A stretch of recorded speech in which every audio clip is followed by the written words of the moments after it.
getting 2 videos from me today. Aren't you lucky? Make the most of it. The other thing I want to talk about is our shit-lib Welsh Government in the Senedd, the Cardiff Bay Parish Council. Keep on inventing more and more imaginary problems to solve while ignoring all the big issues like education, transport, health, because those can't be solved. Those are too intractable. So they concentrate more resources on problems, on imaginary problems like climate change and systemic racism, which doesn't exist. You know that the UK is one of the least racist countries in the world, but of course that's not enough.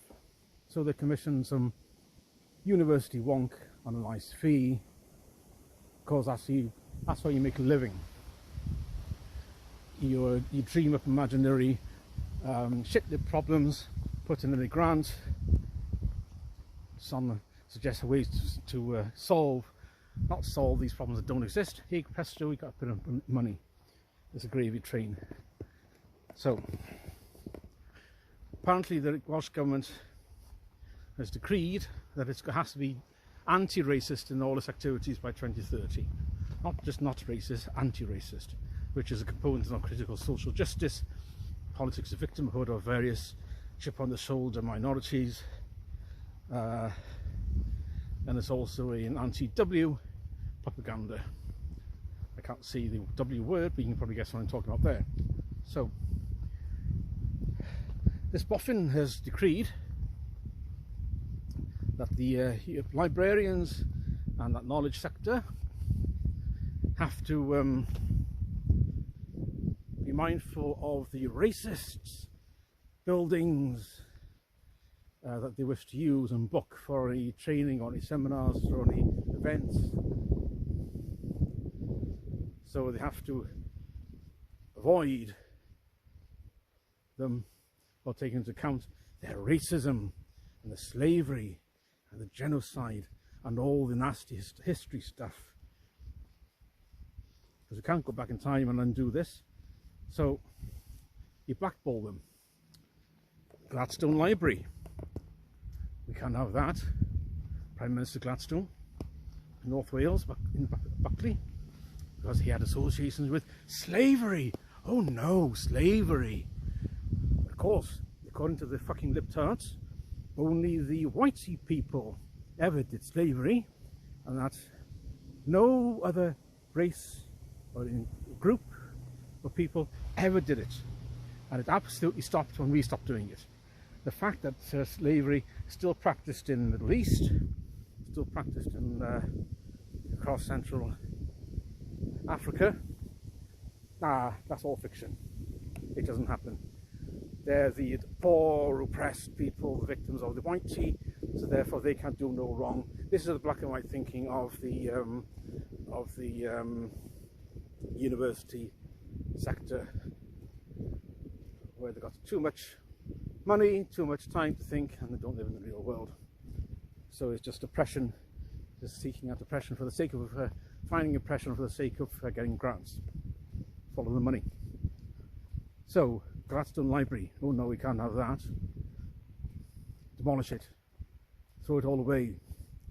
All those books bought by money from slavery, burn them.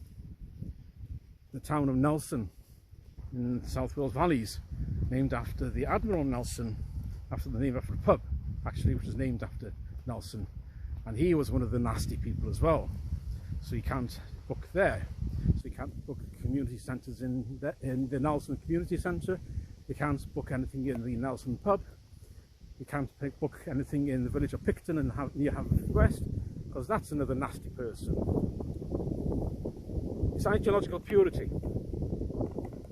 which is the ideological year zero, as written by Orwell in the late 1940s. As we know, in 1984, every street name was renamed, or every statue was pulled down, as we saw in Bristol with the Colston statue. And as at the time when that happened, Owen Squealer Jones went around saying, oh, we need to examine all the statues in London to see how impure they are.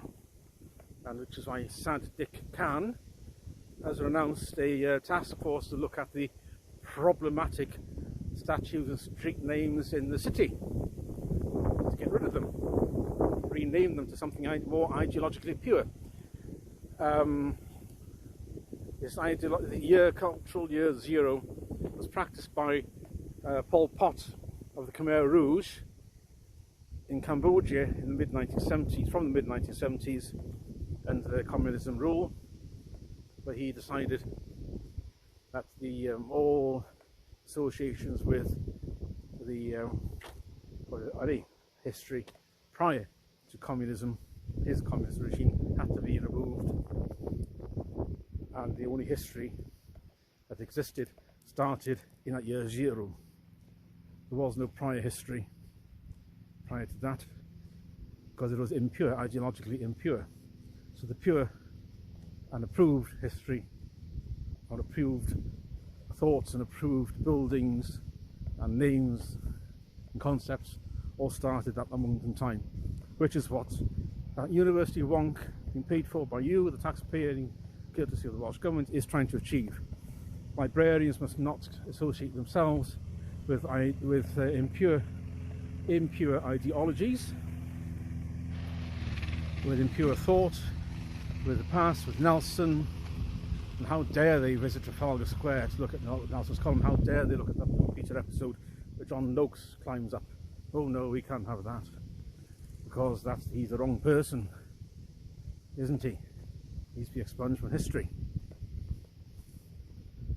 Always with the same fucking communists. The impure past must be expunged and forgotten, and everyone must be shamed for thinking about it fondly, which is what, and also what the USSR did in eradicating a lot of the history prior to the 1917 October Revolution, and they tried to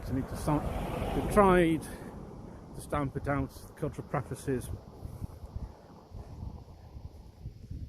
because the only way the regime can continue is if the memories of anything prior to the regime is eliminated. And yet people vote for Labour. It's a mystery. You're voting for ideological purity. If you don't go along with the ideological purity, you're promoting anti-establishment rhetoric, which is what I'm doing, which is now a criminal offence. So, well done.